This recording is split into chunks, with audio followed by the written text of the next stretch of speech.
Welcome back to the Cover One Film Room. I am your host, Anthony Prohaska, joined as always by the co-host of the Cover One Film Room, Mr. Kendall Mursky. Again, as you all will notice if you're watching here live, Eric Turner, quitter, coward, traitor, not here again, still being selfish, on vacation with his family, just selfish person. But nonetheless, Kendall, you've joined me here again for the film room. I don't know if you know this, because not many people do. Did you know that free agency in the NFL has started this week? No, I had no idea. Right? I thought everyone was negotiating for months now.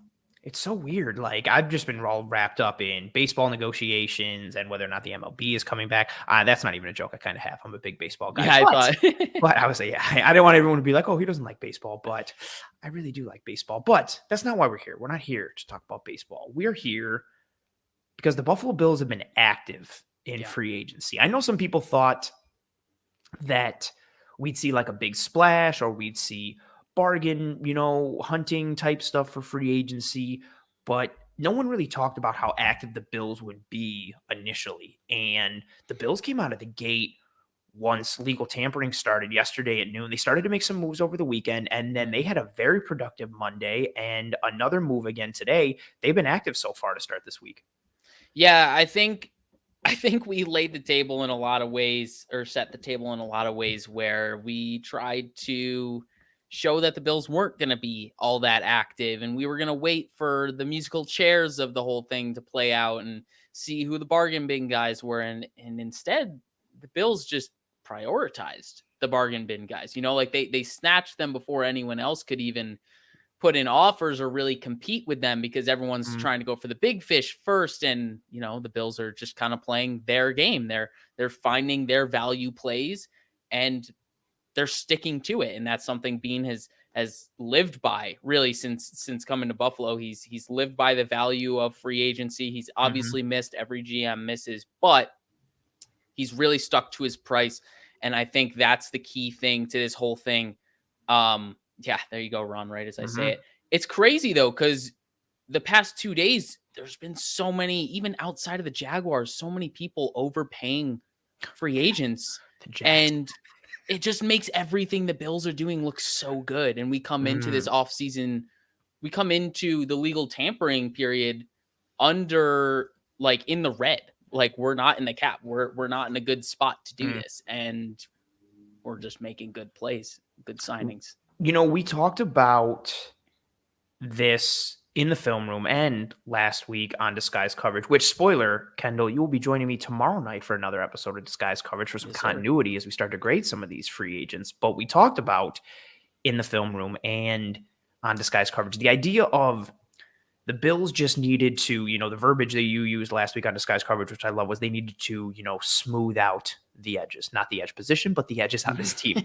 And, we use verbiage and phrases like tweaks and upgrades. And, if we had some big, if we had some big splashes, cool, awesome, the more the merrier. Yeah. But we talked about how the name of the game was the Bills getting more versatile and being able to play that matchup game, the rock, paper, scissors analogy. And we talked about how the Bills could do that without having to break the bank in certain areas. And that's what we've seen. What I think is really nice with what the Bills have done, you hinted on it, or you hit on it, and then Ron mentioned it in the chat as well.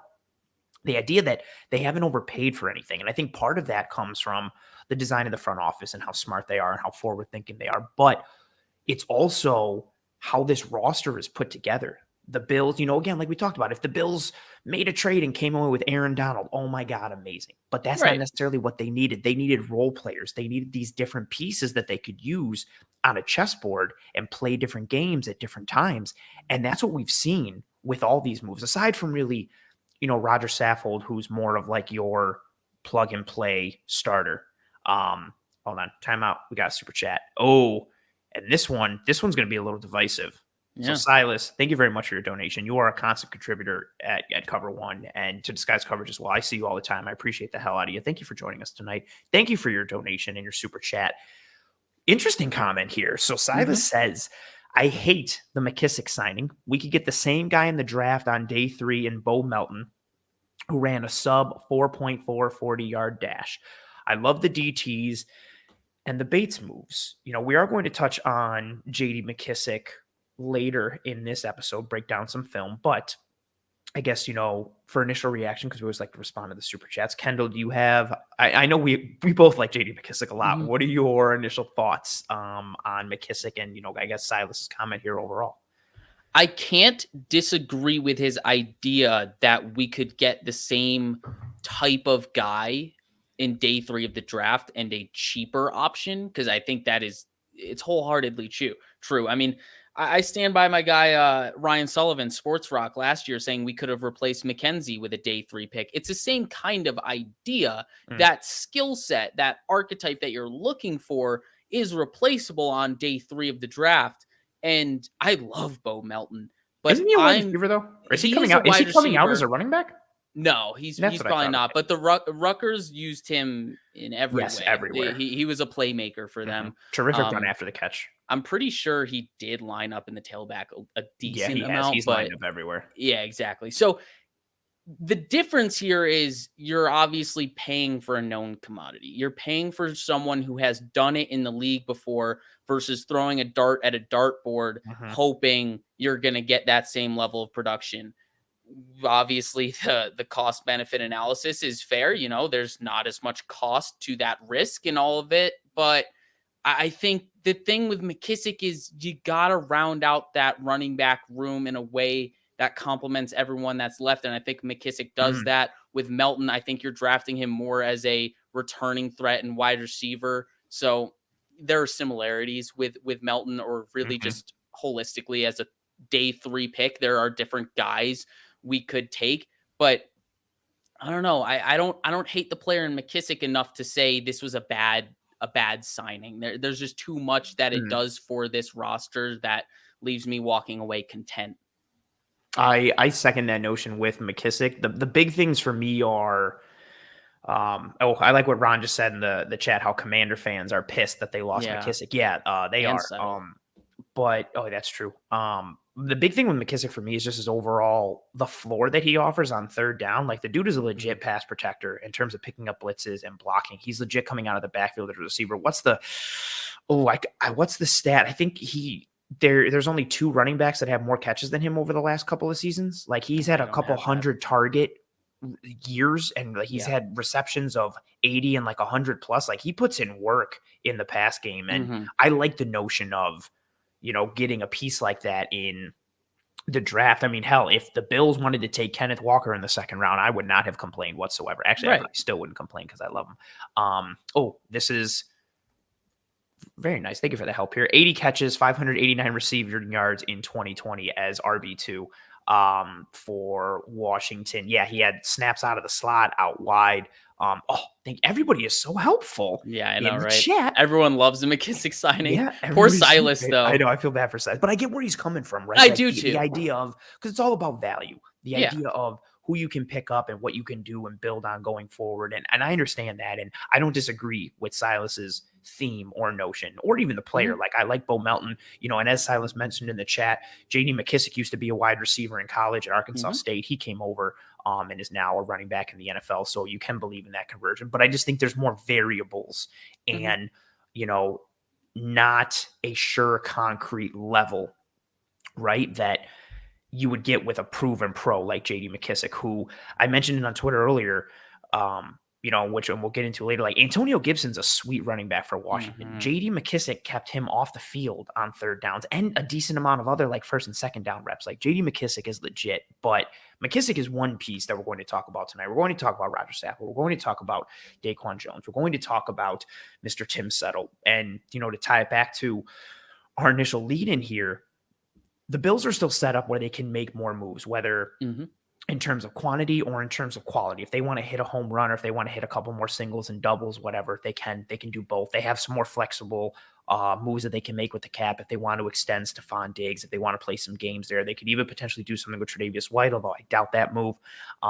There's a lot of things that could come down the pike, but we've seen, like we talked about in this intro, and we talked about several episodes, prior of us working together here, these types of moves are really good moves by the Bills because they're not going to have to overpay, but they all tick these boxes. The Bills have a solid core. They have a solid foundation. They are a team that went to the AFC Championship game 2 years ago, should have went to it again this year, but even if they didn't, they lost to arguably the best team in football in the Kansas City Chiefs. They are so very close, and all they just needed, turn the dial up a little bit here, turn it down a little more over here, tweak the recipe, like we said, add some seasoning. You don't need to completely throw out the recipe and start from scratch. And that's what they've done already in these first 2 days. It's been, okay, we need this type of niche. Okay, let's grab this guy. Okay, we need this type of compliment. Okay, let's grab this guy. And like I mentioned before we pulled up Silas's comment, aside really from Rodger Saffold, who's like, okay, you're going to be a starter here and you're going to play a ton of snaps. Everybody else has kind of been like complementary pieces, especially McKissic, and the defensive tackles like we'll talk about with Jones and Settle. I guess depending on matchup, one might play more than the other, and we have to see what happens with Starlet Tulele. But those, and especially with how the defensive line works, those guys are going to be heavy rotational pieces, but they each fill different roles. And so you still have that complementary nature in those signings on the defensive line as well. Yeah, it's been really a fantastic effort by Brandon Beane and the front office to fill out pieces of this roster that are thin or needed those complementary pieces. And it's sad to see Harrison go, but it is one of those addition by subtraction things where we kind of replaced one guy with 2 guys that can do a little bit of what he does in the 3 tech and the 1 tech kind of stuff. So it's very interesting. I forgot who put it out, but someone was like, yeah, Settle's probably a better 3 tech than Phillips is when he has to play 3 tech, but DaQuan Jones is probably a better 1 tech than Phillips is when Phillips is in the 1 tech. So that's a very good way of putting it. They're neither of them are holistically replacing Phillips 1 for 1, but both of them are tag teaming that very nicely. Which again, with this whole idea of matchups and rotations, the Bills are going to rotate that defensive line. Now you've got 2 bodies. You're keeping guys fresh. You have the ability to mix and match and play more games and do more things. And it's another layer to this Bills defensive grouping that relies so much on the defensive line. And I know there's people that are still clamoring for the whole notion of stop rotating, give Ed Oliver 97% of the snaps and give him Bruce Smith's workload and all that kind of stuff. 1, it's a different kind of NFL. 2, even if that is the 100% right way to go, that's not going to happen with Beane and McDermott. They are a rotation-heavy team. That's the way it was in Carolina when they had those fronts that just murked people left and right. And they had some all-pros on that front. And they still rotated a decent amount even with those dudes, let alone with this grouping up front that has several really good pieces, but doesn't have a tremendous all-pro standout that is going to command so many snaps. That's the world that we're living in. And that's the world that we're going to start with on this episode of the Film Room. So, like I mentioned, we are going to be breaking down game tape of the 4 free agent signings the Bills brought on, starting with Tim Settle. Then we're going to go to Mr. DaQuan Jones. Then we're going to go to Mr. Rodger Saffold, and then round out the night with Mr. J.D. McKissic. As you know, we love the engagement here at Cover One. So any comments, questions, thoughts, concerns, philosophies, ideologies, maxims, whatever have you, throw it into the chat. We will get to everything as we can, even if we're zoomed in on our screens and focused on the film. But we will be bringing up that game film. We're going to start timeout. We're not going to start because we have a question from GC, who I've met in person and who's a fantastic guy. 1, thank you for the super chat and the donation. 2, very interesting question for us here, Kendall, because as soon as I read biggest current need, I was like, corner. And he says biggest current need excluding corner. Ooh, I know. I have my answer. Yeah, it's got to be edge, right? Yes. It's got to be a vet edge. Yeah. I was struggling for a second, and then I was like, wait, no, it's obvious. It's obvious. But yeah, those are the two biggest holes remaining. Once those are filled with 2 vet guys, 1 guy at CB, 1 guy at edge, we can go into the draft and truly just trust the board. I think that those are the 2 things that are left. I think there's a chance we see, I guess tight end is still. I was going to say John had an interesting one here. John said tight end. And I guess if you think about it, really, I think we don't think about it because it's like, well, we got Dawson Knox. Yeah, but then what? There's exactly.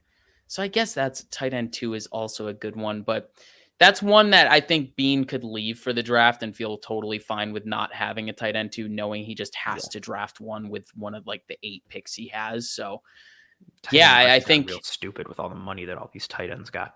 So Yeah, just like a that's the boon. crazy thing. Even Will like Dissly got like Pharaoh 3. Brown got 4 million. Will Dissly got 3 years, 24 mil. Yeah. So What are we I doing? doubt he's trying to do that. So yeah, I don't What know. is happening? It is Crazy a stuff at the wild, tight wild end world. position. Awesome question there, GC. Appreciate you. Yeah. And yeah, if anybody has any more questions, throw them up. We'll get to everything as quickly and as often as time allows as we get to.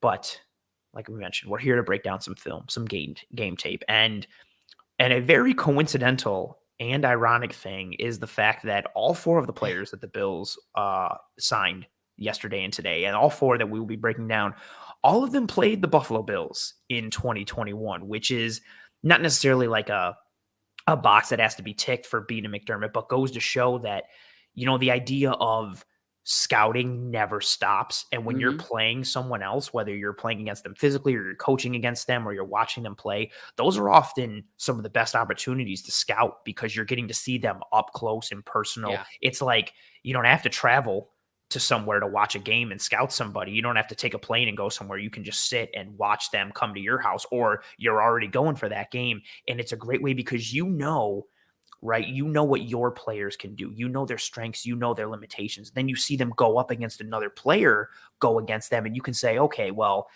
Timmy here is horrible against the bull rush. This guy hasn't bull rushed him once. Maybe he might not have the smarts and the awareness to know to do it, or maybe he doesn't have a bull rush. Okay, that's good to know for scouting and make little notes and things like that. You can take that and extrapolate it times a million, right? But it's a great thing when you can watch players up close and personal. And I just think it's very, you and I talked about it, that it's very coincidental that this was even before McKissic, that the Bills have made all these signings and they played all these guys, which also made it very nice and easy for us because we already have this film on deck. So we were able to go grab it and break it down. That's part of this episode tonight. We will be breaking down these guys playing against the Buffalo Bills, which is nice. But you know what else is nice? Money. Connor, appreciate you for the super chat donation and you being here live. Thank you so much. But Connor also has a comment and a hot take. He says, this is a hot take. He says, I think the Bills should be looking at Juju. His market seems cheap right now, and he would be a hell of an addition to a loaded wide receiver core. One, I like how you spelled core, C-O-R-P-S. A lot of people always spell it C-O-R-E, and it drives me insane. It's not core like this. It's core like a group, like a military core.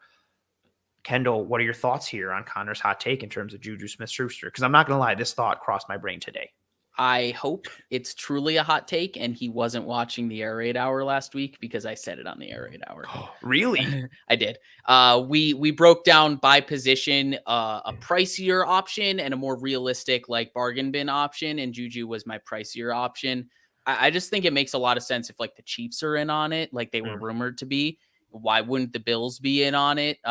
He played a lot more slot snaps once Antonio Brown got out of town, and he was the number one option. They kind of kicked him down into the slot, and he truly hasn't really thrived as the number one option on his team. So I think coming into a team like the Chiefs or the Bills, where he doesn't have to be relied on as the number one option, would be great for him. And yeah, the more time that passes, the more it would seem that he's a cheaper option than perceived. So I'm in on the idea of it. The money side of things is obviously my only reservation. It's pretty much my only reservation with just about any free agent signing at this point because money's tight. But yeah, I like the player. I think it would make a lot of sense.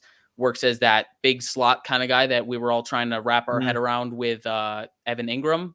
That didn't pan out. But nope. Yeah, it makes sense, though. It makes sense on that front. I think a lot of people see him as like the TikToker and this annoying guy that dances on logos and everybody can't stand him, which is fine. And I understand that. But from an on-field perspective, I think he's still, to your point, he offers a lot. Good route runner, speed.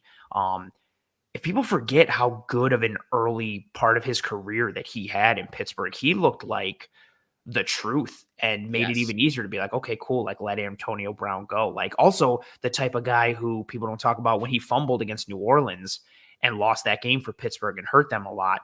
He came right out and was like, I put this loss on myself. He said all the type of things that you would want a leader to say. And that was in his rookie year. Like he's exhibited some really positive traits off the field, in addition to what he does on the field. It's a very interesting thought. And now we just have straight up monetary donation from Best Highlights. Thank you very much. Appreciate the donation of the super chat. Thank you very much. And now as Jason mentioned earlier, all these super chats are interrupting the show. They are, but guess what? We don't care because we appreciate the support in any way, shape, and form. And we appreciate everybody joining us live. 249 people in here as of this very moment. While you're here, please drop a like.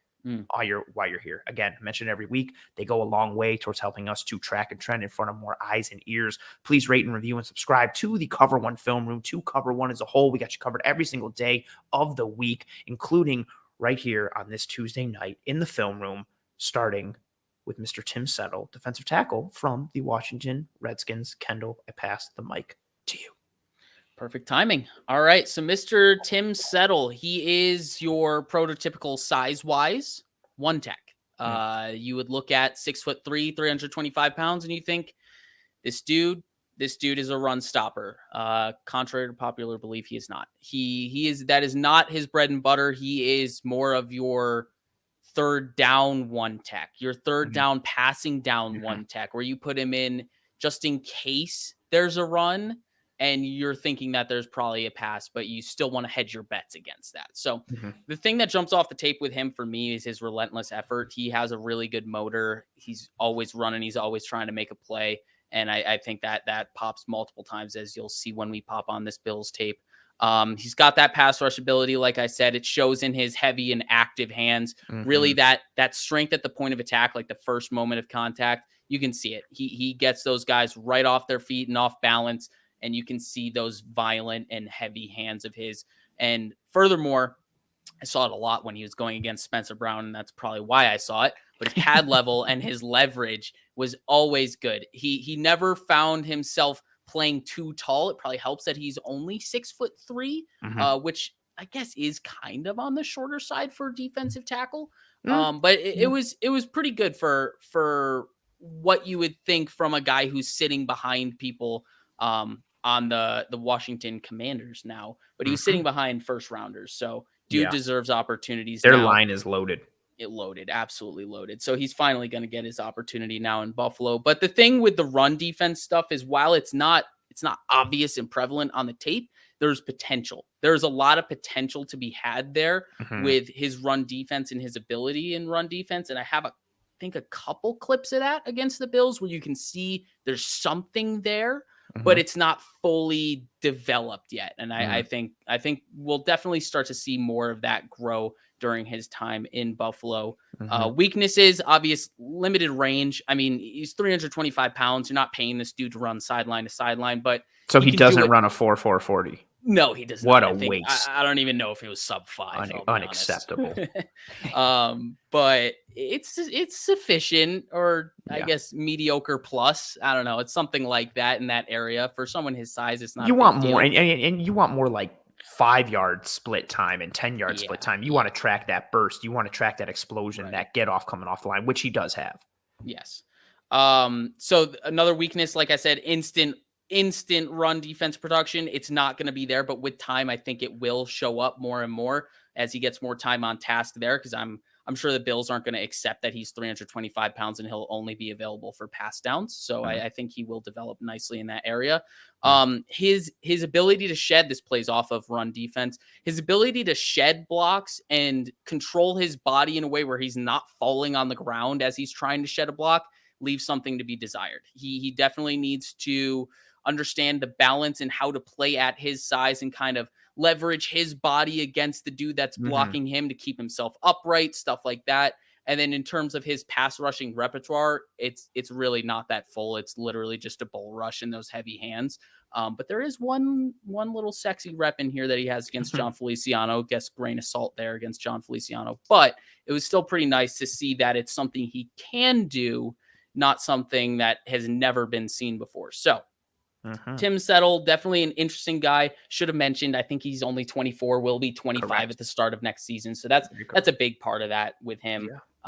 Value signing. Do you remember what the AAV was for him? Oh, no, I don't. I've got so many numbers in my head and I don't even remember off the top, but it was a nice deal the way they put it together, and especially for what he offers. And you did a great job putting that graphic together. And one thing I just wanted to add, in addition to the active hands, he's got violent hands as well. Like he's got really good hand technique. And, his biggest, weakness for me, other than the ones you mentioned, I think sometimes he gets a little too, I don't want to say reckless or out of control, but he gets like too aggressive, I would say, to agree. Almost like how we saw Ed Oliver a little bit against the Colts, where he'll get too far upfield and get too much Okay. into his man. And then you're Yeah. like, uh-oh, the hole is behind me and I let this play happen. And it's Yeah, not that's like, a good one. and it's not catastrophic in this game, but I think it goes with, again, the whole idea of he's younger. He's got this potential. He's Yes. got this ability. You just need somebody to be able to just smooth it out a little bit or kind of mold that ball of clay and kind of push him in this right direction because he's got physical tools that you really like. And again, I don't think he could be, but I don't think this is somebody who's going to become Aaron Donald in another No. year or two or become this all-pro dominant guy. But what he has the potential to be is a very strong rotational piece amongst the defensive line where rotation is key, where you have to be able to line up in multiple positions. That was a huge one for me. In this game alone against the Bills, he Yeah. lines up at 1 tech, he lines up at nose, he lines up at 3 tech, he lines up at 5 tech. Now, you may not see those looks with the Bills because the Washington front plays a different look than the Bills do, but the fact that he's got that positional versatility, given where he was drafted, how much he's been used, now all of a sudden you put him into a more prominent role, you start to smooth out those edges. It's easy to see why the Bills liked him. And now we get to jump into the fun stuff, which is the tape, and really show you guys what was nice to see. And this first one is a really nice clip.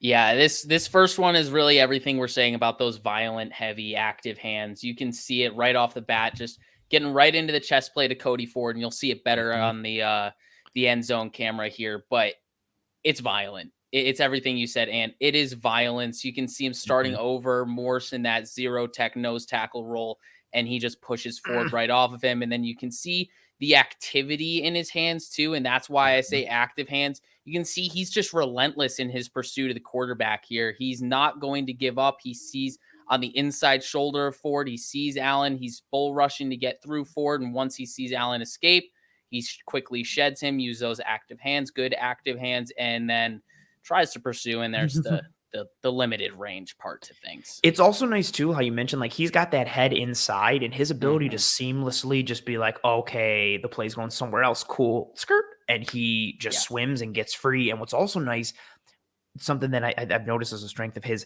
the athleticism, but the fluidity in his game, both from an upper body and lower body perspective. He's very smooth. There's not a lot of like rigid, herky-jerky movements. It's very just like go with the flow, almost like water or like wind. It's just very smooth, whether he's doing a power move or he's flashing a little more technique. He's just very smooth and almost natural with the movements that he exhibits. Again, even this one, he gets right into Cody Ford and he's got inside positioning, but he's got a switch. So gets that left arm inside the outside arm from this perspective underneath Cody Ford, sheds him quickly, and then just at the drop of a hat, smoothly turns and pursues Josh Allen in the blink of an eye. A really nice athletic fluid move from him, which he does on, pretty regularly.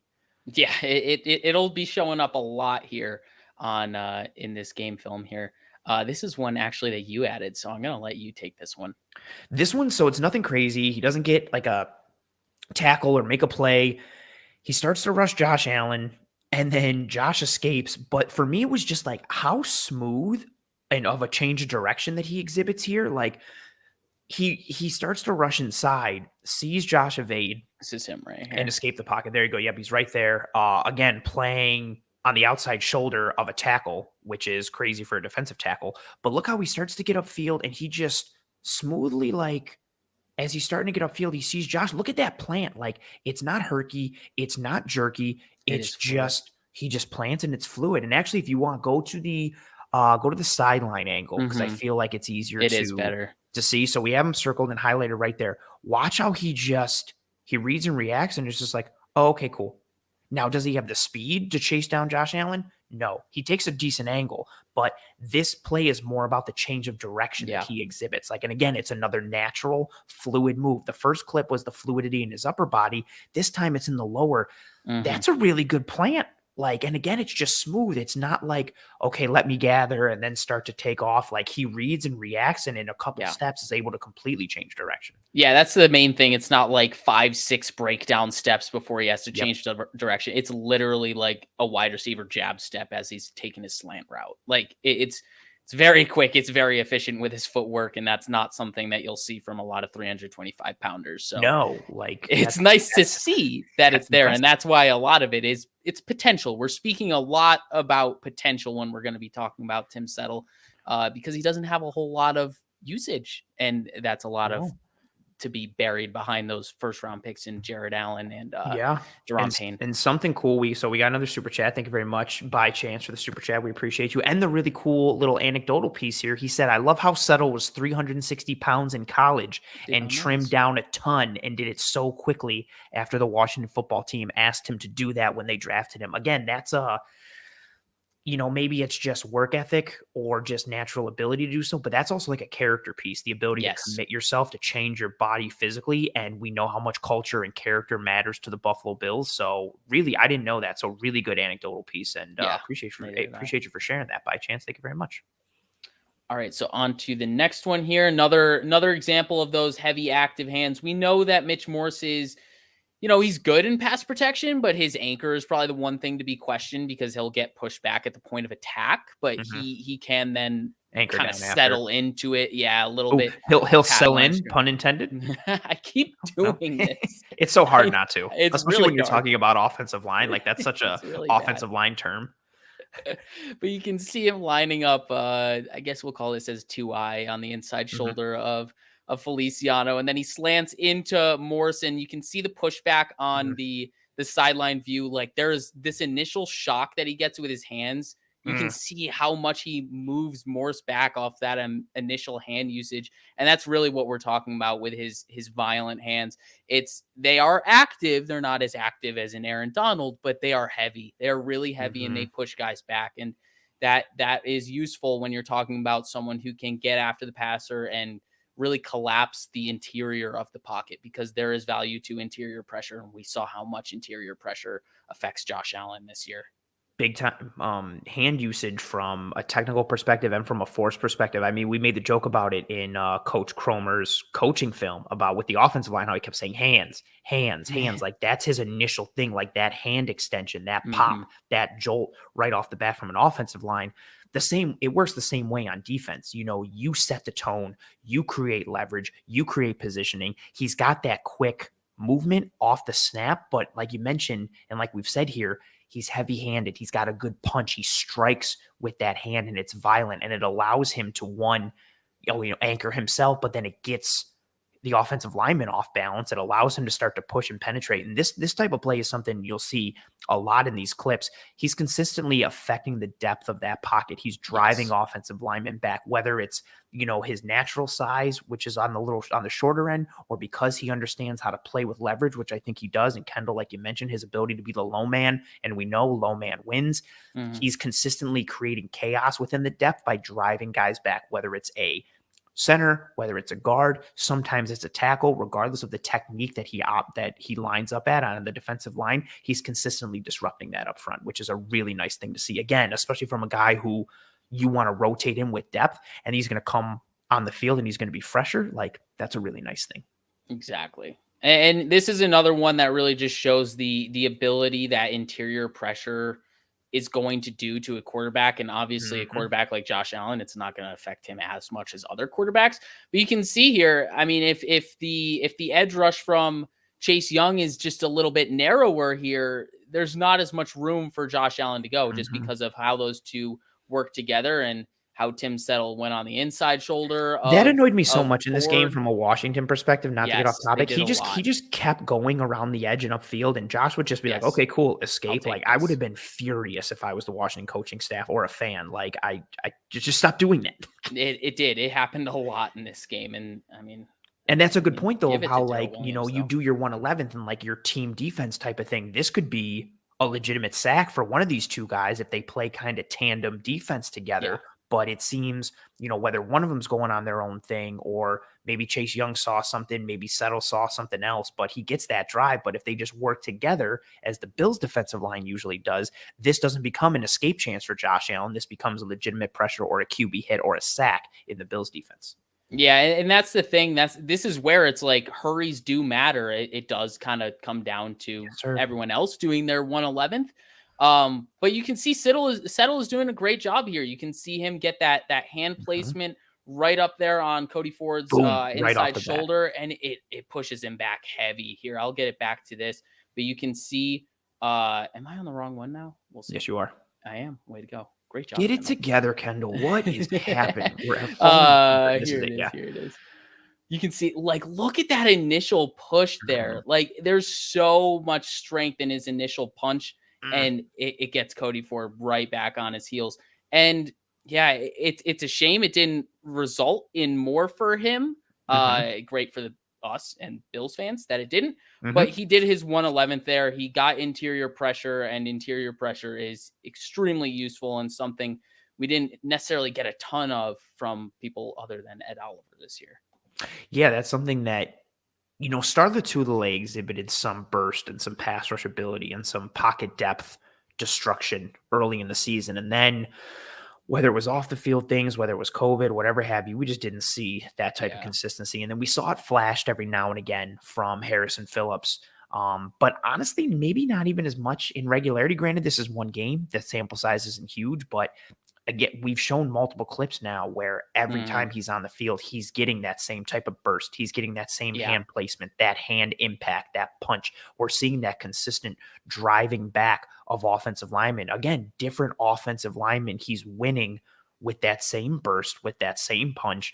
And like you mentioned it on the previous clip, the biggest enemy to a quarterback isn't just like pressure, it's pressure right in your face, which is why Aaron Donald is such a force, which is why Ed Oliver is so important and guys like that. If you can get pressure right down the barrel at a quarterback, it's awesome. And to see, a rotational guy do this with regularity, very impressive.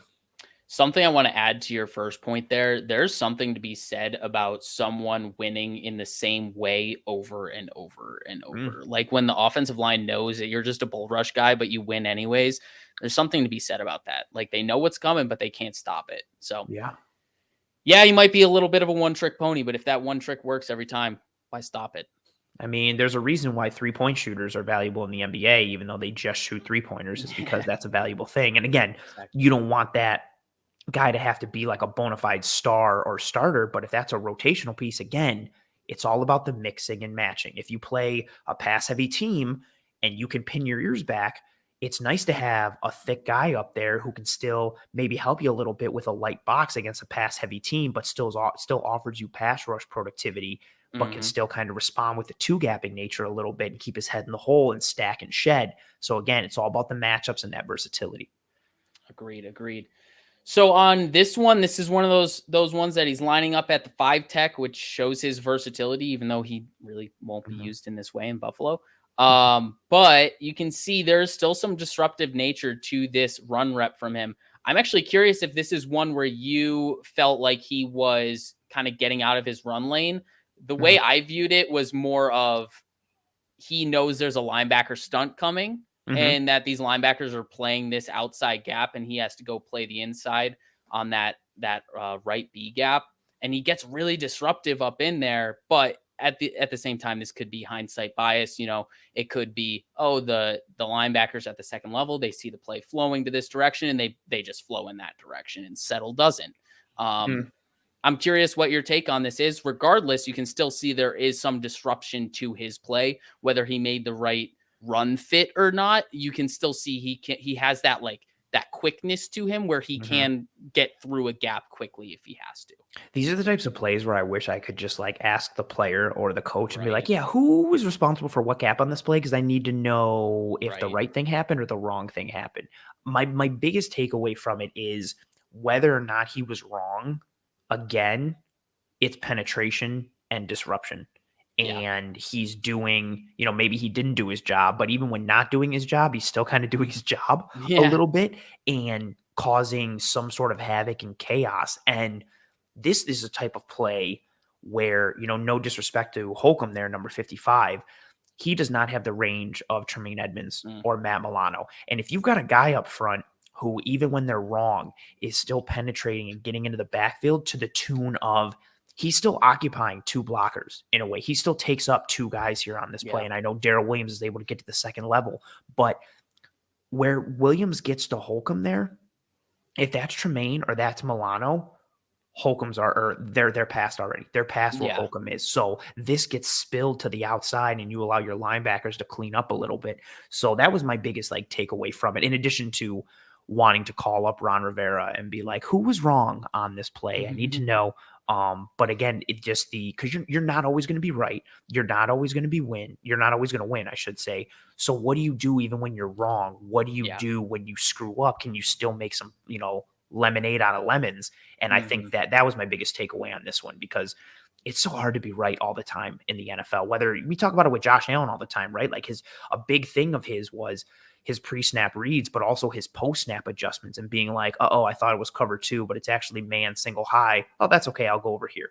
Like, that's a huge part of the game.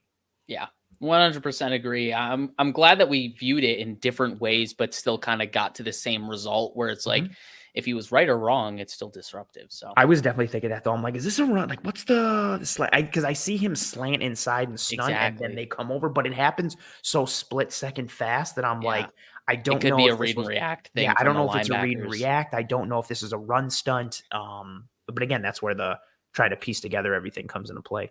Yeah. So on this one, another 5-tech rep, and on this one, he's lined up against Dion Dawkins. So there is something to be said about this one, and you can see the power he has. Whether Dion gets kind of tripped up there at the end because who is that? Feliciano kind of comes in and adds a little bit of force to Settle's rush. Who knows? But he puts Dawkins on his ass. So I mean, there's something to it here. There, like, this dude's strength just popped and popped and popped all game.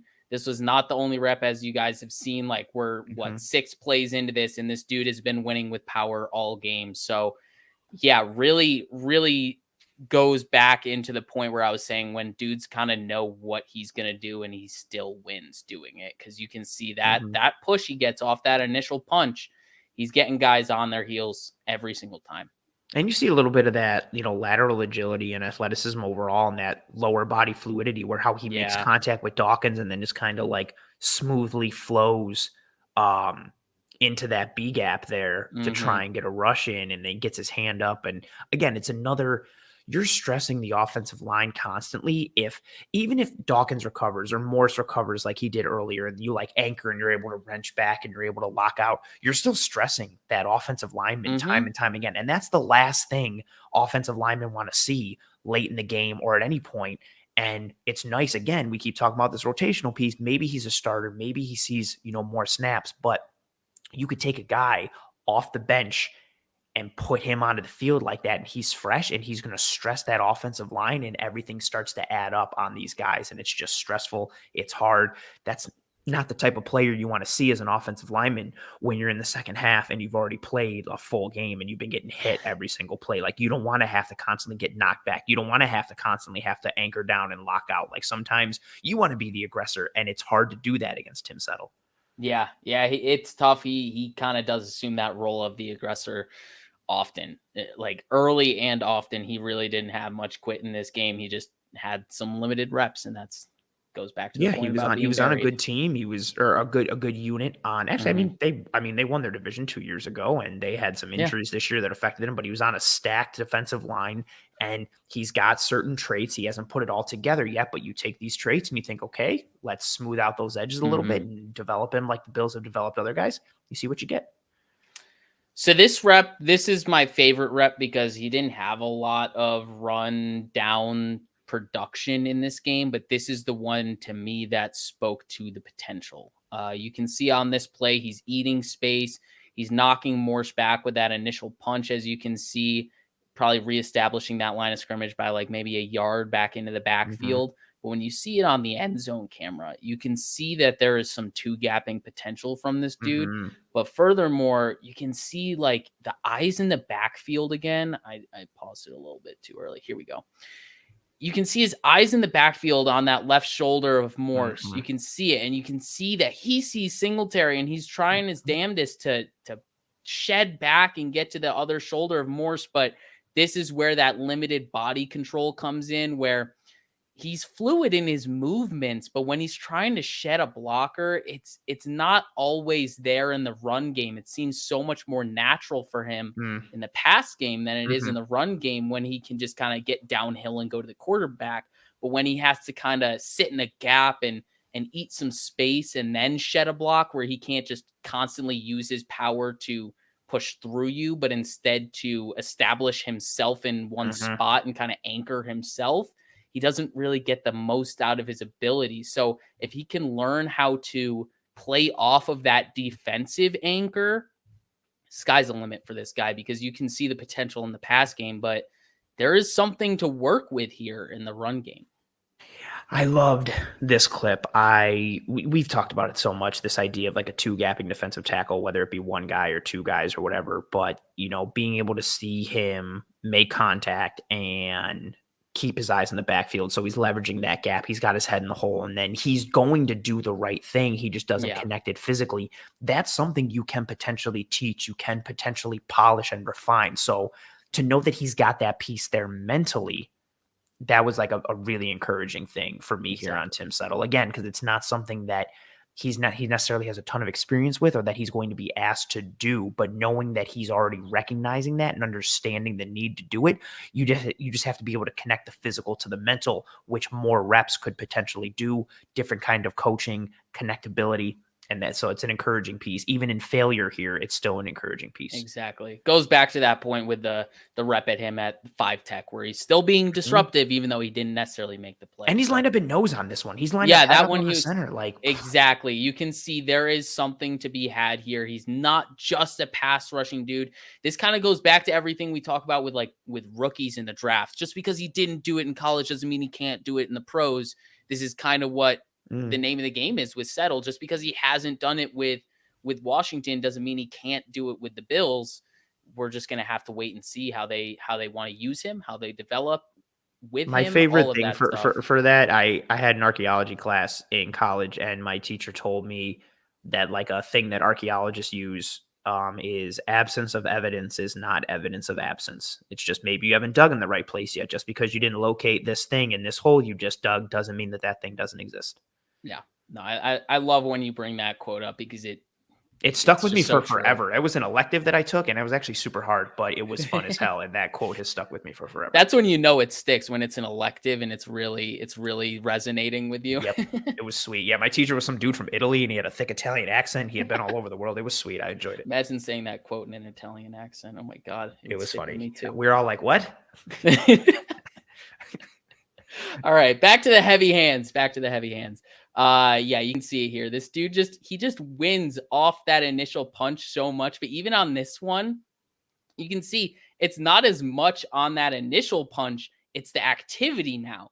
You can see he doesn't win so much on the first attempt, but he just pushes and almost ragdolls Morse out of the way with the violence of his hands. It's really just impressive how easily he can overpower offensive linemen. And yeah, we know Morse isn't necessarily the biggest or strongest offensive lineman, but he's technically sound and he plays with good balance. So it's not easy to get this dude on his heels, but he does it. And this time, Morse tries to be the aggressor and not get driven back and not get hit. And you see a nice adjustment here from Settle. This time he's like, okay, Morse got into me a little bit.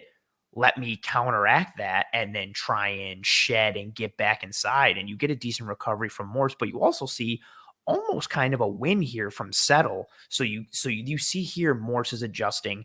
This is what's been going on all game, especially earlier on this drive. We saw Settle get into him again and drive him back, and Morse had to try and anchor down. So this time, Morse tries to flip the script. He's the aggressor. He jumps out and attacks, and you see Settle adjust. Again, seeing that mental piece, right? That awareness, playing the game of football and not just having physical ability. These are the types of things you look for and you see, because if the guy can connect the dots mentally, your hope is you can build on his physical repertoire and make him more of a complete and or impactful player. 100%. All right, so I realize that we are already at like 50 minutes, so I'm going to seek through and see which ones. Let's see. All right, so this speaks to the body control stuff. You want to see in the run game, especially against like outside zones, you want to see that he'll be able to exhibit some lateral strength and not get the line of scrimmage reestablished here. And he does a good job like keeping that line of scrimmage. Here he is at nose tackle, just kind of moving along the line of scrimmage with Ford. But this is where I think he leaves a little bit to be desired. It's that body control. Maybe it's footwork based. Maybe it's, I don't even know what it is necessarily, but there's just some sort of discomfort when it comes to him in the run game, not being the aggressor and kind of just having to anchor on that line of scrimmage. This is when it's similar to the two gapping play we showed earlier, where he tried to get back. It's almost like his legs give out. Like like he like slips and falls, but doesn't slip and fall. It's like he gets like hit by an invisible sniper or like trips over like the 25-yard line. It's weird. Like his body almost like gives out. Like you can see him read what's going on and then be like, okay, cool, let me go back. And then his feet just go out right from under him. Maybe it's as simple as like, in this game, he didn't have the right cleats for the turf and he was slipping and sliding all over the place. Seriously, but it's weird. Like he's like a baby deer on ice. Like he just, his legs just like give out. It's weird, but it's nice again to see the mental reaction. Exactly. You can see he wants to do the right thing. It's just the physical ability to do the right thing is leaving a little bit to be desired in this game. Which is what separates the greats from the regulars. You know, the ability to have the physical match the mental and have them both operate at a high level in conjunction with one another. But he's only 25, so we'll give him some time. Still a baby. This is literally just more of the same, so I'm not going to use that one. This is the last one that I wanted to use because it's him doing something we haven't seen. Oh, spin move. Pulls a spin move that I was deep into this game and I was just like, all right, am I just going to see more pocket push? Am I going to see more of him just bullying people with his initial hand usage? But he just absolutely spins Feliciano out of his shoes. It was very impressive stuff, especially with illegal hands to the face here from Feliciano, and he spins right out of it, throws him to the turf. So thought that was really impressive. Oh, super impressive. One, for the athleticism of it, but two, the force that he hits him with that right arm. It's almost like a spinning back fist, and it just clubs Feliciano and puts him down, in addition to it being such a quick, fluid move that it gets Feliciano off balance. That is, again, this guy is what, like, if we're adding up all the defensive linemen for Washington, he's like the fifth option on that defensive line. Like, you're seeing that flash from that guy.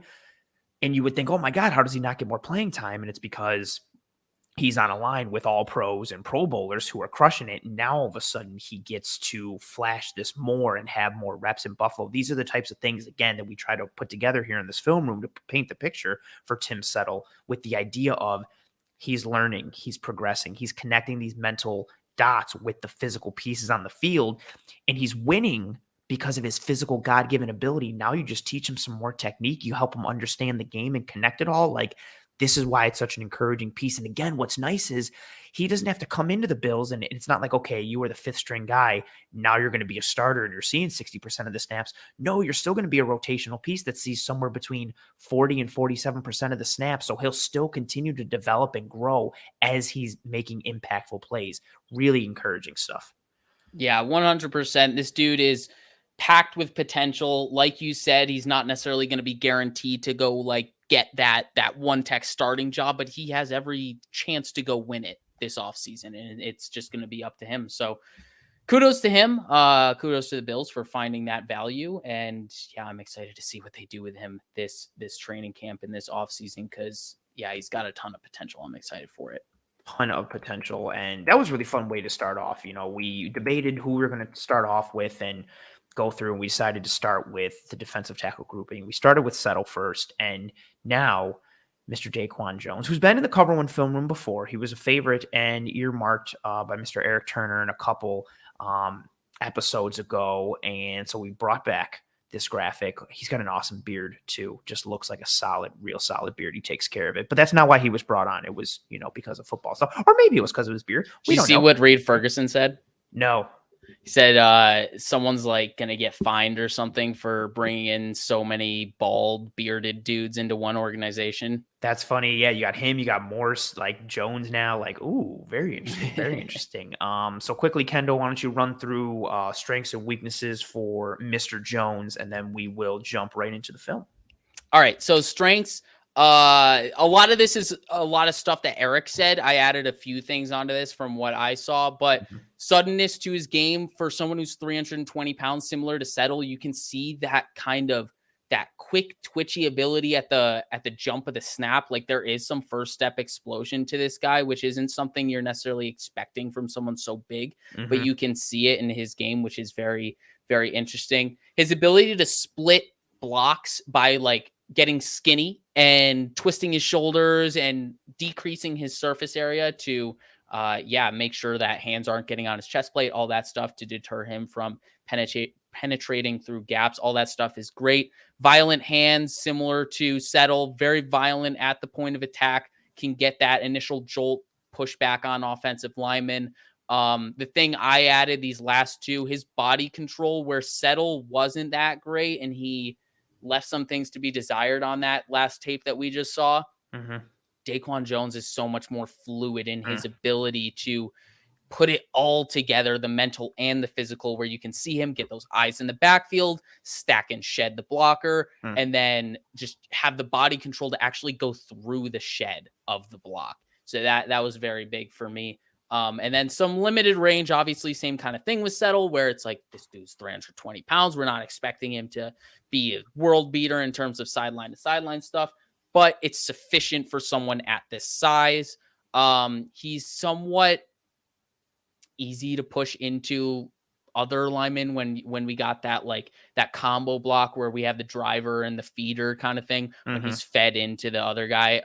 It's a little easy sometimes, but it's okay. It's okay. He's got some pros. We can't just focus on the negatives, but this guy isn't going to be the same pass rusher as Tim Settle. He's not going to be the same kind of guy in that way. He's going to be very similar in the way that he would win in his pass rushes, but I don't think he's as effective in his bull rush. He's more of the space eater bull rush kind of guy where he's going to sit in his gap and make sure that the QB doesn't scramble up the interior. He's going to get some pocket push, but he's not really going to threaten you and get in your face kind of thing like Settle did. So similar, but different to Settle. They both bring shades of the same stuff, but they kind of mix and match really nicely together where one is a little bit more deficient, the other has strengths in. So I think these two play off of each other very, very well, in my opinion.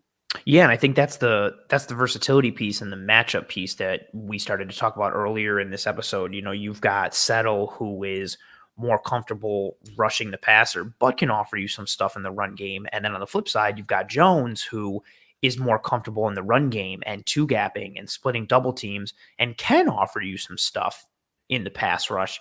But it's, again, this idea of taking guys who have certain skill sets and certain traits and then being able to plug them into these niche roles that you want to see the Bills start to excel in. And we talked about several of the games that gave the Bills fits last year, and one of them was the Indianapolis Colts and how they just ran right at the Buffalo Bills. And you take somebody like DaQuan Jones, who is known for his run defense, who's strong against double teams, who's able to anchor and be strong at the point of attack and use his length and size and frame to not get moved and be able to just be impactful left and right. And it's really nice to see the game that he has because it's genuinely impressive to watch him work. And again, it's unfortunate. It's not unfortunate because the Bills won this game, but watching this back, like he wasn't a game wrecker against the Bills, but he made plays time and time again. And it wasn't just like, it wasn't just like, oh, supportive. He got in the backfield and made the guy go somewhere else. It was like, no, he split this double team and made a tackle. So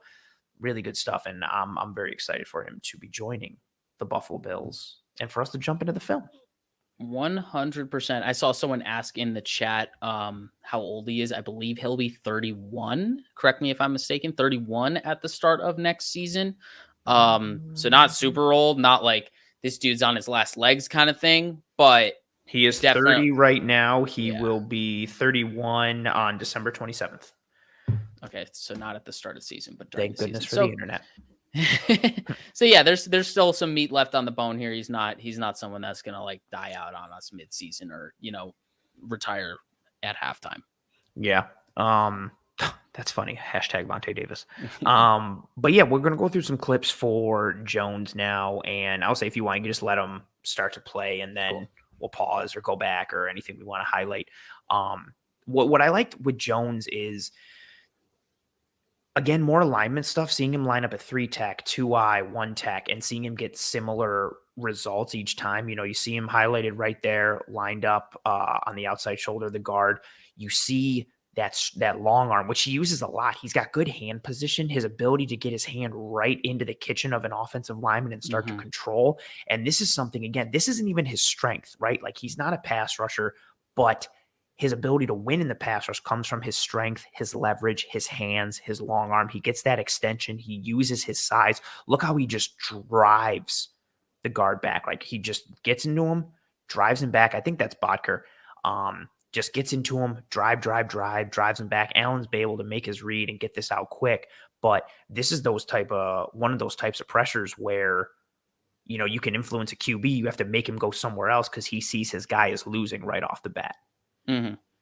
Yeah, no, this is an impressive rep. Like you said, this is not his bread and butter or anything, but you can see that initial hand jolt, good placement right up there on the upper shoulder pad, and he just drives him back. It's really impressive stuff to see from someone that this is supposed to be his deficient area. This is supposed to be what he's not so great at, but you can see similar to Settle, where it's that bull rush ability. But in the pass game, he doesn't have the same kind of shed ability to kind of just like ragdoll the offensive lineman to get to the quarterback.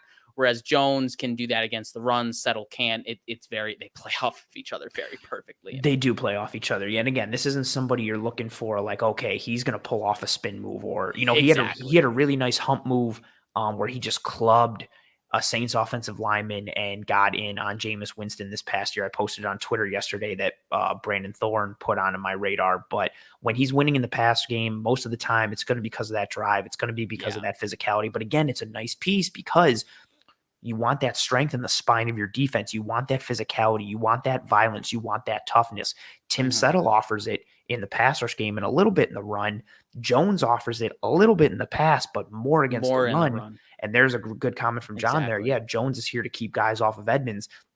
This is what we wanted to continue to see from the Bills' defensive front. We want less double teams for Ed Oliver. We want freedom for Matt Milano and Tremaine Edmonds.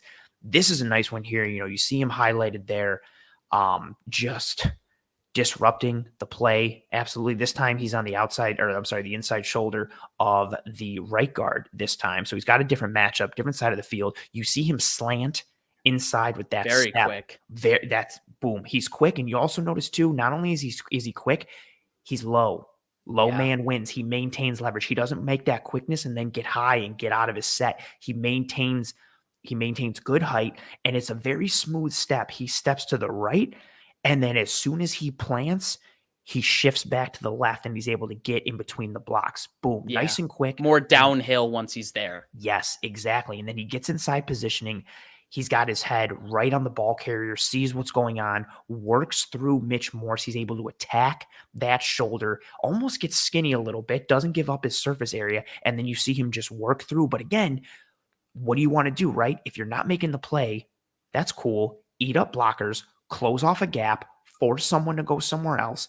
And like the comment just said, this is where, okay, cool. Force this play to go somewhere else. Force Devin Singletary to have to cut back. Let your guy make a play. And if it's in the Bills defense, cool. Force him to Taron Johnson. Force him to Matt Milano. Force him to Tremaine Edmonds. Force him to Gregory Rousseau or whoever's coming down from the edge, crashing down on that backside. This play was supposed to go right in between that, between probably center Burns and I'm thinking between guard tackle, maybe even outside a little more. Burns sets the edge. Singletary looks like he has to go back inside.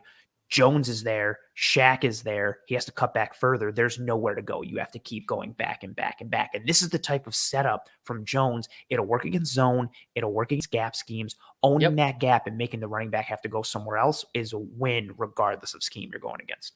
Yeah, that's the big thing for me. It's how much this fits in what the Bills want to do on defense. The fact that it's literally just forcing that cut back into the heart of the defense. That's the name of the game for how the Bills want to attack their run fits, force it back into the strength of the defense. And you can see, while the strength of the defense isn't necessarily there for the Panthers, this is the idea of what the Bills want to do. And you can see that he would fit perfectly in that regard, just eating space and taking away the obvious run gap. So love that play, that run fit by him. And again, strong at the point of attack. And, this one just not he gets turned around completely. Like his back is to the running back on this play, and he still turns around fluid and then makes the tackle. Like, look how there's so many of these that I love from him. I love how he gets that arm over right away. So he gets the arm over, you got him highlighted there, gets the arm over on the guard. Then because he gets that quick arm over, right? He gets penetration. He reestablishes the line of scrimmage a little bit. But then Darrell Williams comes and gets a piece of him on his left shoulder. So now all of a sudden he's out of position and he's kind of dead to rights. But he spins out of it,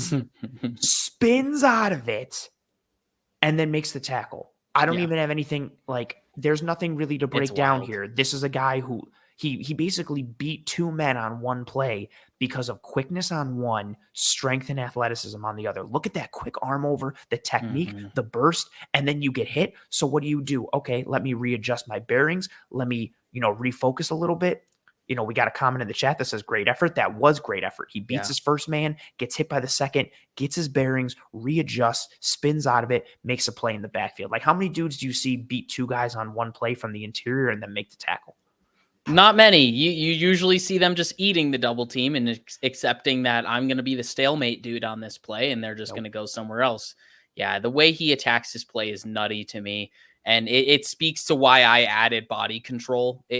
Why Eric put the ability to get skinny and reduce surface area, it then fed into his ability to control his body, spin out of this block because he was able to get skinny, and then ultimately make the play once I can load this here.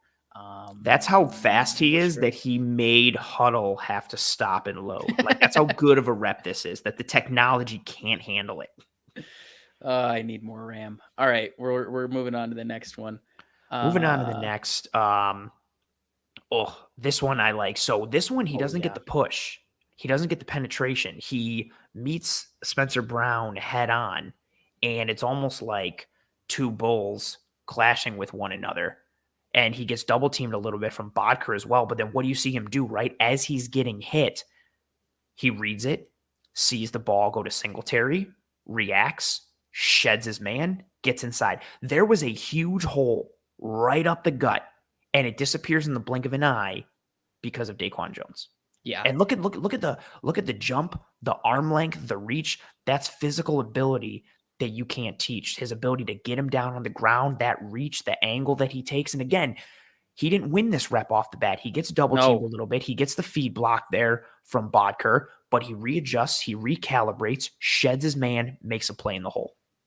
The thing I can't believe about this play is there's a point on this play where he doesn't even have his feet on the ground. He really loses that. Look at how this. He wide, but look how because he's trying to widen that base so he can reestablish. Exactly. Smart. And he does it. He reestablishes perfectly. And then it speaks again to the body control, his ability to use his hands, arm over on Brown, keep that leverage as the low man wins. Easy on Brown, but you got to do it on everyone. And that ability to shed and then the body control to go dive and make a play and take away that hole. Oh, really impressive stuff from DaQuan Jones. He's exactly what the Bills need in that one tech position, the ability to keep the linebackers clean, and if not, make the play on your own. Yeah, really nice play again. And again, that could have been a really big gain. Singletary's got a hole there, and the door gets shut, as it was said in the chat, very, very, very quickly. This is a nice one too. Again, impacting rush lanes. How do you leverage your gap? What do you do to the running back? Here, he makes Singletary have to cut this back, go inside, but that's not enough, right? He sheds and he makes the play again and causes a whole bunch of chaos. You want somebody who gums up the works up front. If it's not pretty, make it ugly.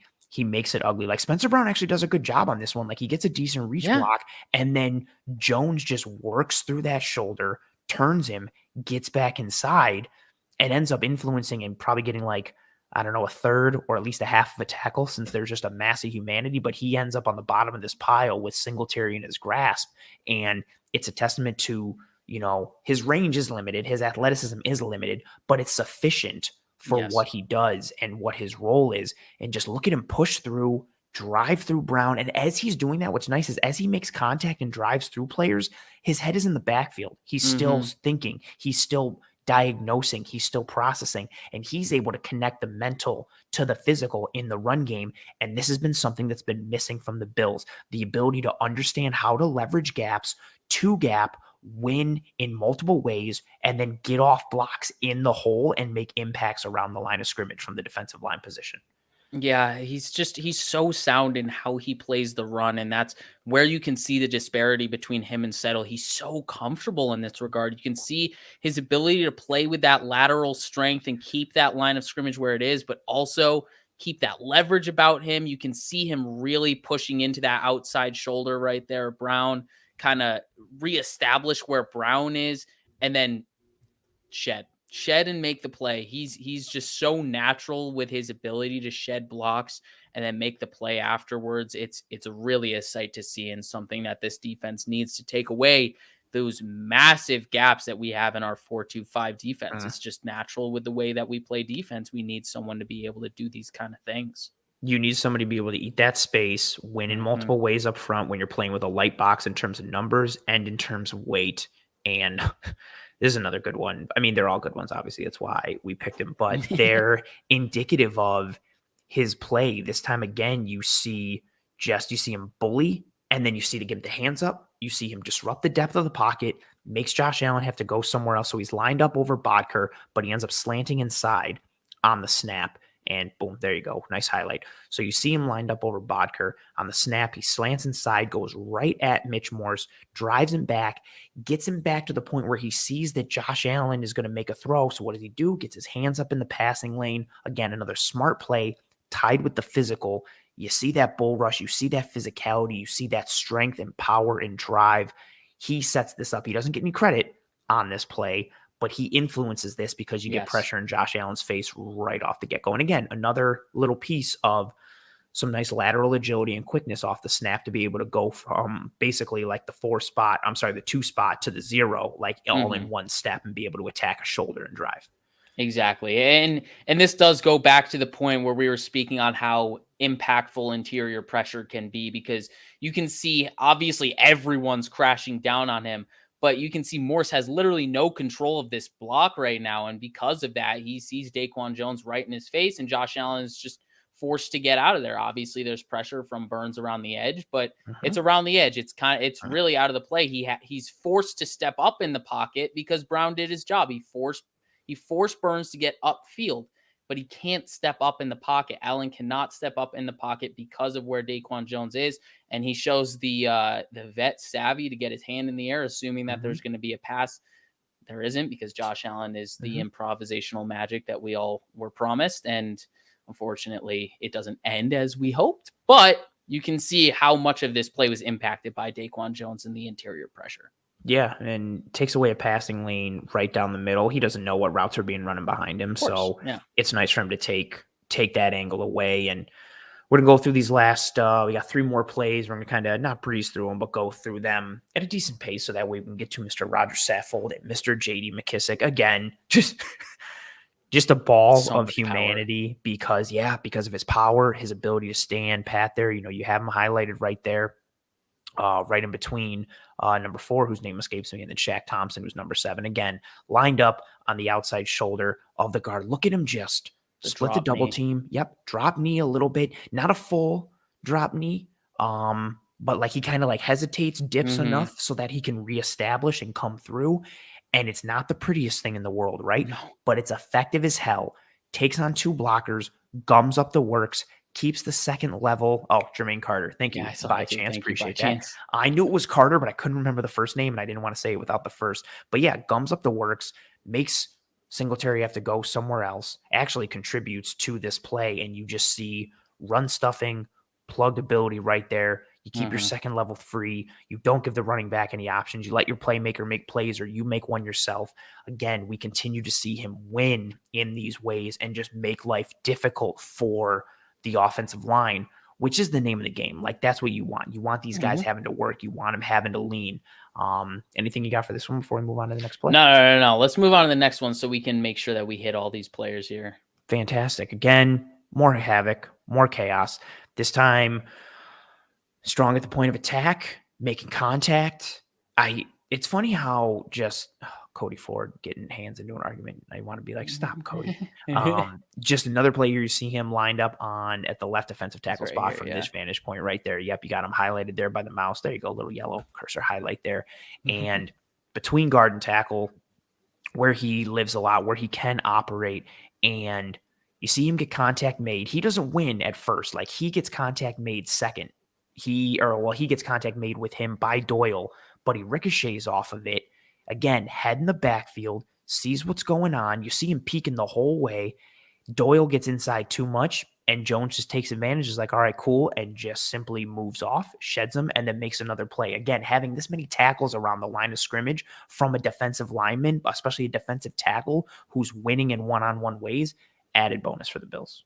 Yeah, I can't get over his ability to just keep his eyes in the backfield. Like, you can see he's always trying to make sure he knows where the ball carrier is, and that's such a huge part of being a good run defender as a interior defensive lineman. Keeping your eyes active while you're working through contact and being able to continue to make plays. And this is a nice one too. We talked about this earlier, when Eric first broke him down, one of the things he talked about was his limited range. And we saw this play here and we're like, oh, like, yeah, this is some pretty good range. Like, the Bills are trying to reach block and get and cross his face here on this zone run. And he just does not let Ike Bodker do that. Like, he keeps moving. He keeps his hands active. He keeps his feet going. And again, like we've talked about, head in the backfield the whole time. He's eyeing Devin Singletary the entire time, keeps working down the line of scrimmage, keeps himself free. And then when he needs to, pops Bodker, gets him out of his way, separates, disengages, and then helps make a tackle on Devin Singletary to play some good team defense.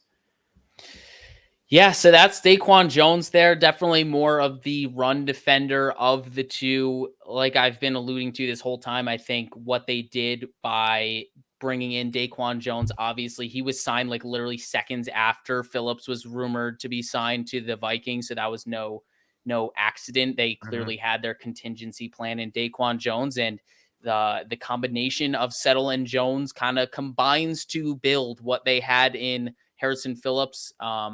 I guess at slightly cheaper cost. I don't know if all the information has come out. The full on details the aren't out for everything yet, but kind of basically maybe. Yeah, it's close enough where it's like it's kind of a 2-for-1 swap in a way. But yeah, that's DaQuan Jones. Definitely exciting to get someone like that who can free up our linebackers at the second level.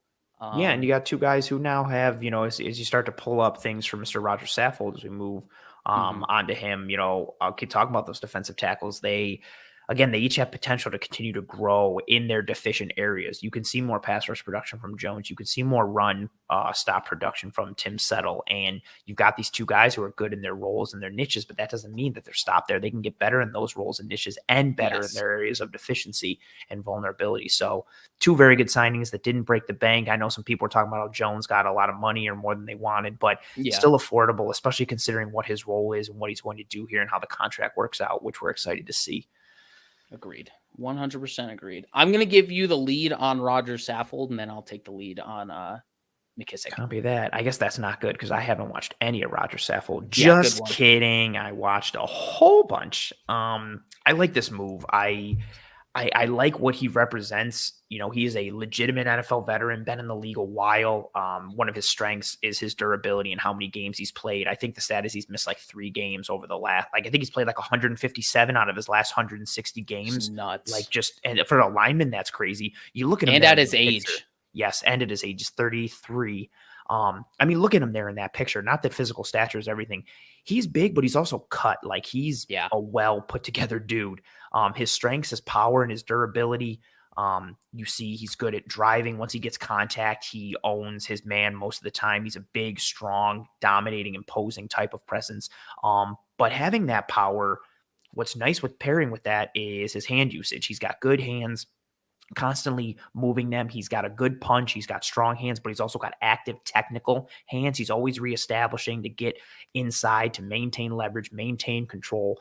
His overall athleticism is good as well. You'll see him come forward. He shoots out of the blocks. Shoots out of the blocks real well coming forward. He explodes out.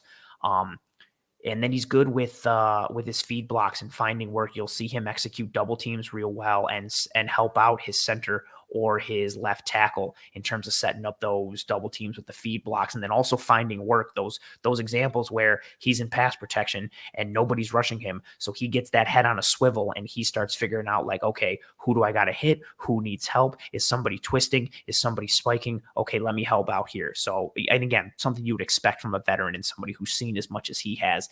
Weaknesses: sometimes his pass blocking footwork can get a little sloppy. He's not the most fleet of foot, especially when he's going side to side, when he's picking up a stunt or he's picking up a twist, or his man makes him a sudden move to the outside, which is why his hand usage is so important for him to allow him to maintain control and maintain leverage and positioning. His lateral agility / his change of direction, that's what COD is there.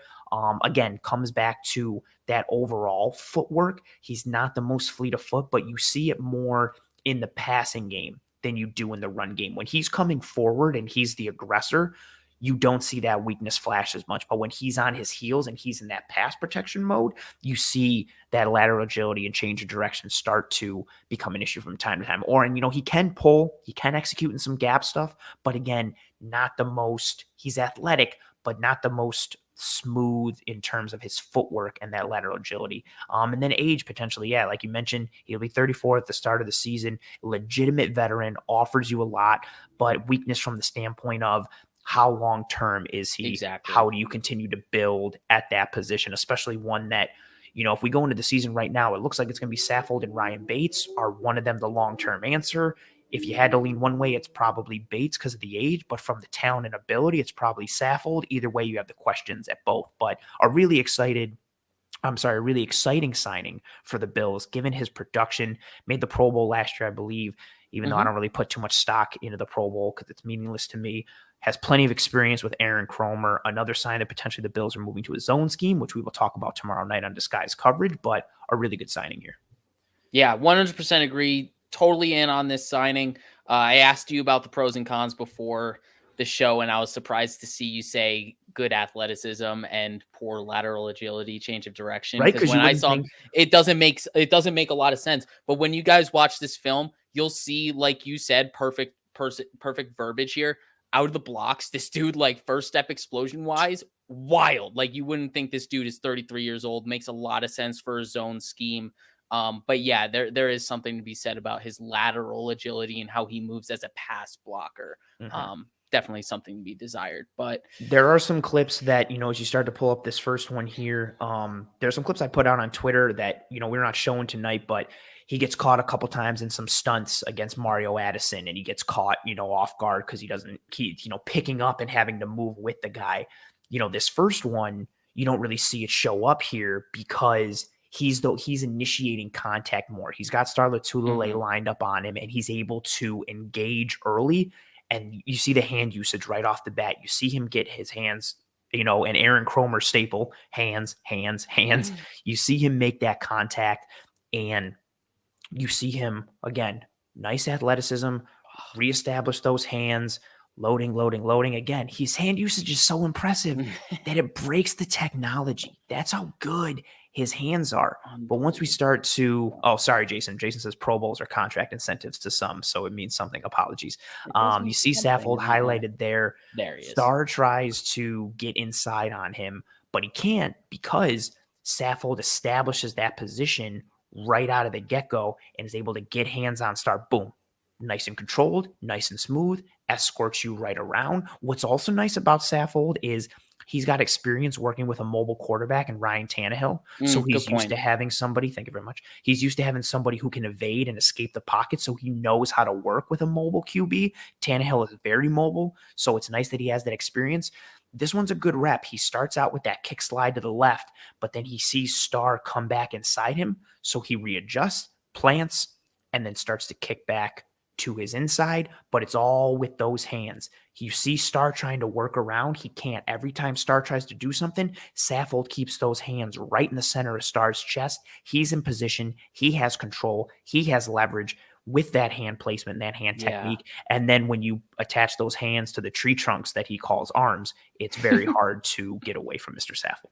Yeah, you can really see how he's implementing the hand usage from Cromer here. Like you can really see how he's lower with his hands. Like it's more like somewhere around here with his hands, whereas other guys they're probably going to be a little bit higher with their hands. And I think that speaks a lot to the Cromer influence on how he sets as a pass blocker. But I think I think a big thing with him is going to be you really hope that he's lined up against the bigger like one tech guy in pass protection. You're going to hope that he's not against that shiftier three tech Hmm. guy that could move around him in a lateral agility type of fashion. So luckily on this rep he's matched up against Star and he gets that Hmm. opportunity to show that he is more laterally quick and inept or not inept than He is apt. He's apt. he's apt, well put, yes, than Star. So yeah, this is a good rep from him, showing that he's. I think a lot of people say he's a pass blocking liability, and I think that's just too far with him. Agreed. He's certainly sufficient enough, but it is an area of weakness if you had to pick one. Yes, he's, as you start to queue up the second, he's a better run blocker than he is pass blocker, but he's Yes. not a liability, especially given, Josh Allen helps erase mistakes. And Saffold is a crafty veteran to the point where he can work with that quarterback and he still knows, like, okay, I lost this rep, but let me recover to help out my QB a little bit. And, here's a rep against Ed Oliver, who had a very strong year last year. Here's, Saffold going up against a smaller, shiftier, technical, and powerful, three tech. And you see it's one-on-one. Ed's right on him. And you see Saffold start to lose a little bit because Ed hits him with a bit of a bull rush. And Ed is smaller. He's got power and leverage. He gets underneath him. But here's where you see the strength and the power of Saffold start to really come into play here because Ed starts to drive him back. Saffold's on the defensive, and then all of a sudden you see him just anchor in and lock in and go, nah. And then he just stops, halts Ed Oliver's progress. You see his hand is on the back there. His right hand's on the back of Ed Oliver, but his left hand is on the inside the chest. So he's still maintaining control. He's still maintaining leverage and position, and you see him stonewall Ed Oliver on this play. Yeah, this is a very impressive play from him to, like you said, stonewall someone who is more shifty and he has that potential to pull more of a swim move or like a swipe move where he's going to go over you instead of going through you. And he's very disciplined in his pass set, gets in proper position, proper leverage, especially against a guy like you said who's on the shorter side and he's still powerful and he's going to play with better leverage than you because he's shorter and powerful. Mm-hmm. But yeah, he does a great job using that left hand because of the way Oliver rushes him. He kind of takes away Saffold's right hand, but he still has enough power to deter him. So this is an impressive rep here. Once again, showing he is not a liability in pass protection, but it is the area that he's more sufficient or insufficient of the two. Yes. And what's nice, again, he's working against, those are two pass snaps, and he's working against two different styles, two different traitsy and Yes. skill set guys. You see him able to hold his own. Again, you wouldn't be in the NFL this long if you weren't able to hold your own in that regard. Another pass protection set from Mr. Rodger Saffold. God, we're just fumbling all over our words. We're fumbling tonight all here. over our plays. Yeah. You got Saffold on this one. There he is at left guard, which we do expect him to play. He's been primarily a left guard for the last several years. He hasn't played anything other than left guard since 2016. He said it in his interviews that he expects to come in and play left guard, which means Bates would kick over to right if Bates is in fact a right guard. This is an example of that feed block. Nothing crazy, but you see him give that little shoulder to Harrison Phillips. Boom, quick little pop. Helps out his center, Ben Jones, to be able to create leverage and get into a winning position for his block against Harrison Phillips. And then you see him after that little help there, quickly shifts back over, stonewalls AJ Klein. Boom, good to go. Nice technical rep. Yeah, not much more to add to it. It's just this is something that is very important. People look at it and be like, "Oh, he did barely nothing on this play. Like AJ Klein wasn't going to do anything on this play." But being able to get that shoulder into Harrison Phillips is very useful for that center because you look at the alignment of Harrison Phillips and he's going to test that left shoulder of Ben Jones. Ben Jones is going to have a difficult time if he doesn't have some help here.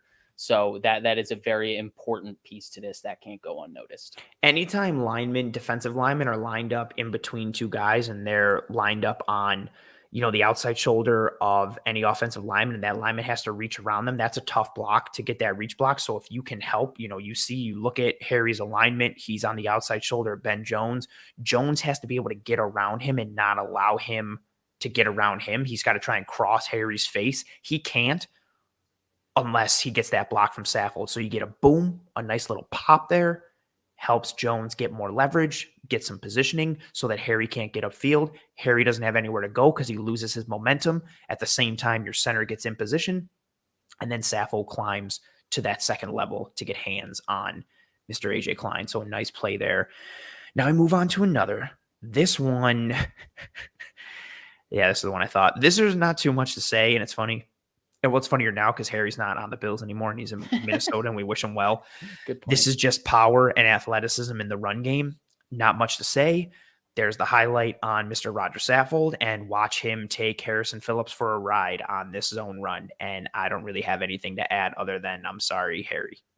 Yeah, there really isn't much to add on this play. He takes him completely out of the play. But this is the one to me that screams overall athleticism, the ability for him to shoot out of the blocks. Like, quick. Look how fast Boom. he is on those first steps, and that's what helps him win this. He's getting to Phillips before Phillips is even ready to get downhill and fight through that gap. It's really impressive how quick this dude can move at his age. That's why I was shocked when you were like, oh, he lacks lateral agility and change of direction skills. But I mean, not in the run game. You don't see it on this play. Yeah. But when you see athleticism like this, you don't think that someone would also lack agility. So really impressive though, the way he shoots out of the block. Yeah, it's weird. Like when he's coming downhill, he's a different kind of monster. He's a different kind of beast. The mindset thing to it definitely also changes. Could be. You're literally and figuratively playing on your heels in pass protection. So it's a different mindset, it's a different technique, it's a different type of form. Again, it goes to, as stupid as it sounds, like some receivers are better running routes from the left side of the field than they are from the right side of the field. Some guys are more comfortable making plants off their left than they are their right. Richard Sherman wanted to be a left corner, like in that Seattle defense. He didn't go both sides. He didn't travel and things like that. So some guys are, built differently and, all jokes aside, have certain intricacies, but you see the athleticism and the power on this one. And again, I've got some clips on my Twitter that we didn't put in this episode that show some of the lateral agility issues in pass pro.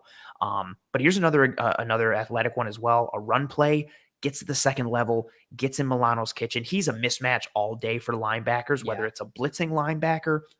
If he can get contact, Saffold's going to win, and especially in the running game. And again, you see the quickness and the athleticism that get off at the snap. He gets out of the blocks fast, gets to the second level. Milano does a good job with his hands. He doesn't let Saffold get into him too much, but Saffold is so powerful, he's able to just not escort him forcefully, like a bouncer a little bit, being like, come on, as you're pulling the guy out of the club. He gets into him and just escorts him out the hole. Opens up, a nice little alley. Hey, and good play there from Tremaine Edmonds a little bit, I think.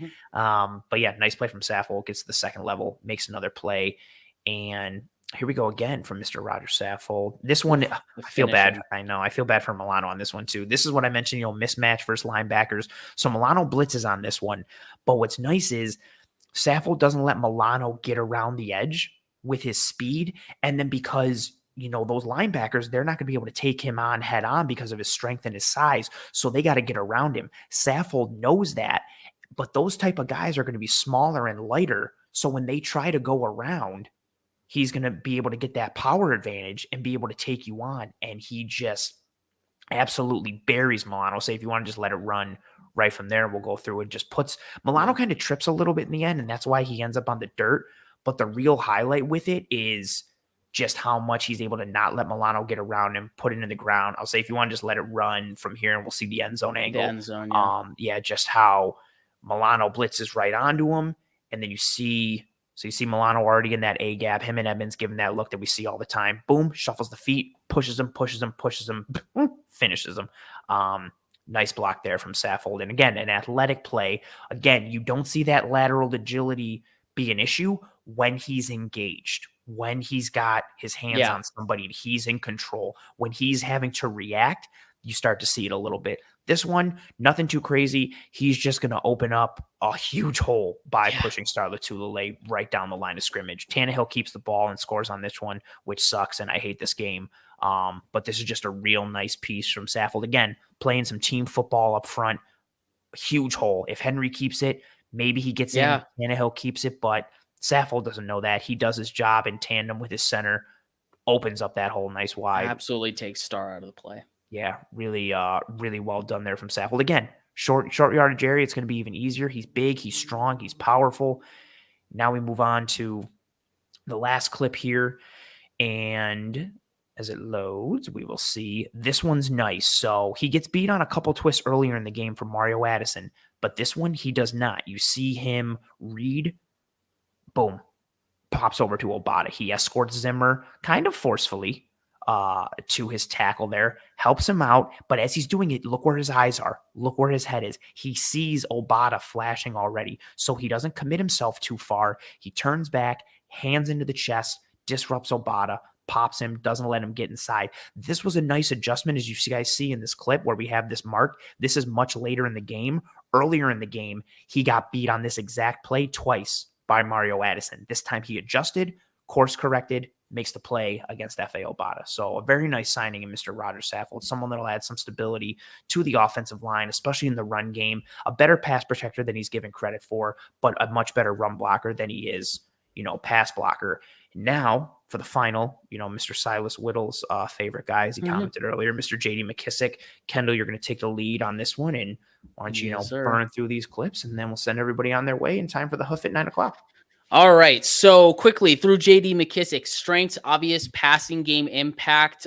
We know he's a good pass catcher. He's actually a pretty solid route runner as well, as Silas alluded to. He played wide receiver in college. The nice part about McKissic is his alignment versatility. Played 16% in the slot and almost 12% out wide in addition to his running back usage. Obviously, he's looked at as a pass receiving back, but he's also pretty comfortable as a zone runner, which is nice.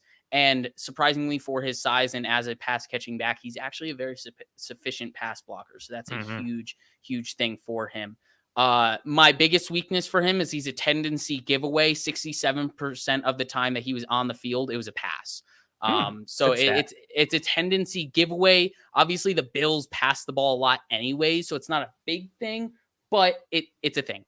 So last thing is consistency, creativity with the ball. He's not the most creative with the ball in his hands or yards after contact. He really doesn't have a lot of yards after contact, and he only forced six missed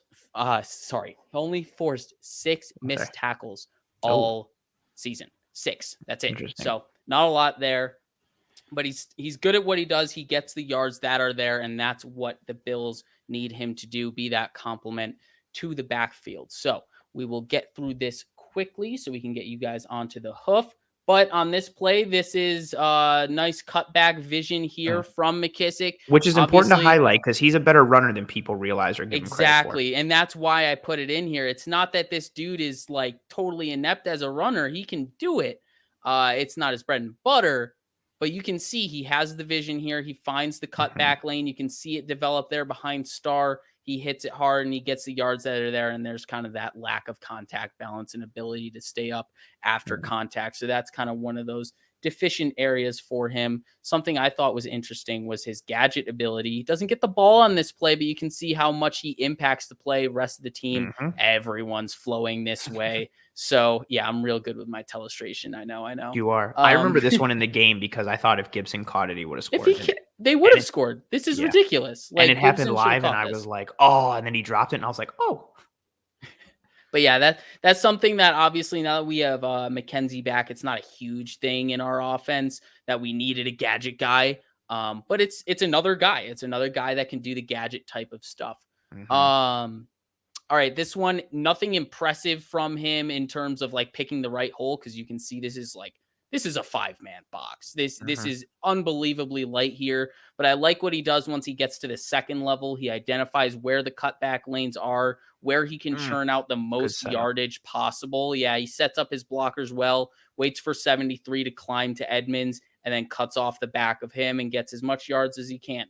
Nothing more, but he gets that up. He sets that up and makes Edmonds wrong no matter what he does by the way he uses 73 there. That's a really good thing. You don't want to outrun your blockers. You don't want to make their movement useless. Yes. Watch how patience, and wherever Edmonds goes, he's going to be wrong because of J.D. McKissic's patience. That's a really good job of using that block. Well put.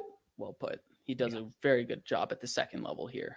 Yeah, really All nice. right. So this one Ooh, is, you love can this. see him. Yeah, I'll start it back here. You can see him starting in the backfield here. Nice personnel mismatch, because obviously you have a running back on the field. You got to make sure you match that on defense with your personnel, but then you split him out wide. And he's got versatility to be split out wide with his wide receiver usage in college. And you see him break off this little slant route and get the yards that are there. Obviously, he doesn't get anything more after the catch, but Yeah. you could probably speak to the throw more than him on that one. Also, But nice you little can see, potential pick from the inside on Edmonds. yeah, I didn't even Good notice route. that. That Clever, is a little, clever play design. And also yeah. clever again. Part of that is the angle that McKissic runs his route at to put Edmonds into that conflict. So that's a smart, heady play in addition to Yes. the physical. Yes. The little stutter at the beginning Yeah. to slow play it a little bit. He used to be a wide 100% receiver at agree. Arkansas State in college, so he knows how to run routes with pace. He knows how to operate in different gears, set things up, be quarterback friendly. He's a quality guy when lined up in the slot or out wide. 100%.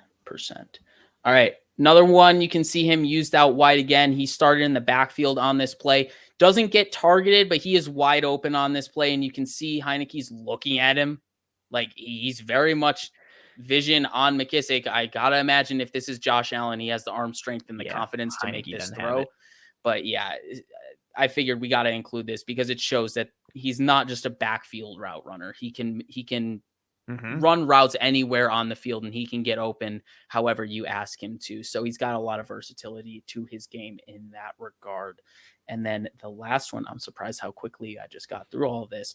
I wanted It's to just a highlight real great, quick, the last 2 yeah, seasons, 700 snaps in the backfield, 179 in the slot, 143 out wide. So literally he can line up almost anywhere in the offense. anywhere. Exactly. So this is obviously the last one where I think everyone expects him. Like, this is everything we expect from JD McKissic, the Alex Smith type of offense where it's just check it down to him and see what he can get. This is it. Just that simple check and release curl route, gets it, gets what's there, maybe a little bit more. And that's JD McKissic. I mean, he will get you what's there in the passing game. He knows how to make sure to find that soft spot in the zone, sit in it while those linebackers are still dropping, make yourself open, and then get the yards that are there, and maybe a little bit more. As you can see, he tries to churn out just a little bit more than what's readily available by getting around the edge of Edmonds there. But yeah, really like the player, really like the signing. I think it was good value, even though we don't have a ton of information on the actual figures, but I think it makes a lot of sense for what we want from the running back group and how to route it out. Really nice compliment to Devin Singletary. Good on the backfield, good receiving threat. And as somebody asked in the chat, he's very good at picking up the blitz. Smart. He's heady. He understands how to read blitzes and pass protection. He's I smart. didn't add this. He was responsible for one pressure. One pressure. He had 31 pass blocking attempts, and he was only responsible for one pressure, and it was a hurry.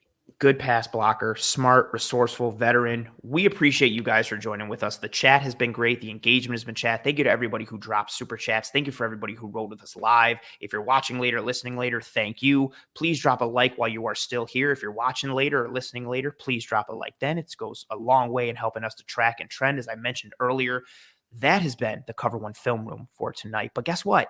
You don't have to go anywhere. Stay here on the Cover One channel because the Hoof is coming back right now at 9 o'clock in a couple minutes. They're going to get you caught up on some free agent frenzy stuff around the league and with the Bills. Cover One has you covered all the time, every single day of the week. We appreciate you guys in every way, shape, and form. Thank you for all the love and support. We will see you next week, and go Bills. Go Bills.